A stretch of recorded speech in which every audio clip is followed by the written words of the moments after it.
அன்பு செல்லமே, ஏதோ ஒரு விஷயத்தை செய்ய போய் அது ஏதோ ஒரு விஷயத்தில் முடிந்து விட்டது.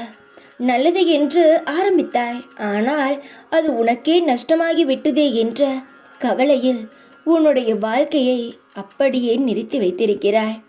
காலமானது ஓடுகிறதே தவிர உன் வாழ்க்கையில் நீ எந்த முயற்சியையும் எடுக்காமல் பயந்த நிலையில்தான் இருக்கிறாய். ஏனென்றால் இதுவரை நீ பார்த்த நஷ்டம்தான். தங்கமே, நஷ்டத்தை பார்த்து விட்டோம் என்ற ஒரே ஒரு காரணத்திற்காக எல்லாவற்றையும் நிறுத்தி வைத்திருப்பது சரியல்ல. உன் வாழ்க்கையில் நீ இன்னும் வளர வேண்டுமென்றால் அதிக தோல்வியை பார்த்தால்தான் உன்னால் ஜெயிக்க முடியும். தோல்வி என்பது ஒரு மனிதனை உருக்குவதற்காக அல்ல, அவனை இன்னும் மேம்படுத்துவதற்காகத்தான். அவன் இன்னும் நிறைய கற்றுக்கொள்ள வேண்டும் என்று அந்த தெய்வம் நினைப்பதனால்தான் கஷ்டங்களானது வருகிறது. பாடத்தை அப்பொழுதுதானே கற்பிக்க முடியும். அதனால் எந்த ஒரு விஷயத்தையும் நினைத்து கவலைப்படாதே. நீ செய்தது ஒரு முறை தோல்வி அடைந்து விட்டது என்பதற்காக எப்பொழுதுமே தோல்வி அடைந்து கொண்டே இருக்கும் என்றெல்லாம் கிடையாது.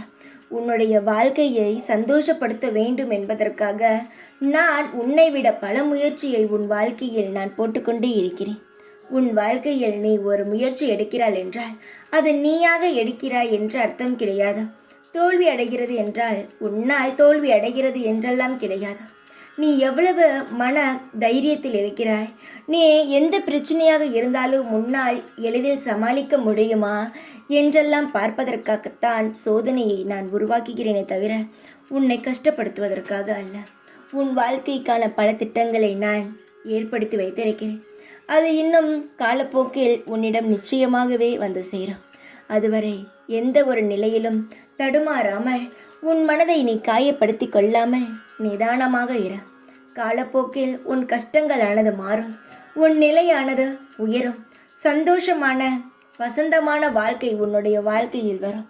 ஓ யோக காத்து உன் மீது படும். தைரியமாக இரு, எப்பொழுதும் உன் கூடவே இருப்பேன் நான். ஓம் சாய்ராம்.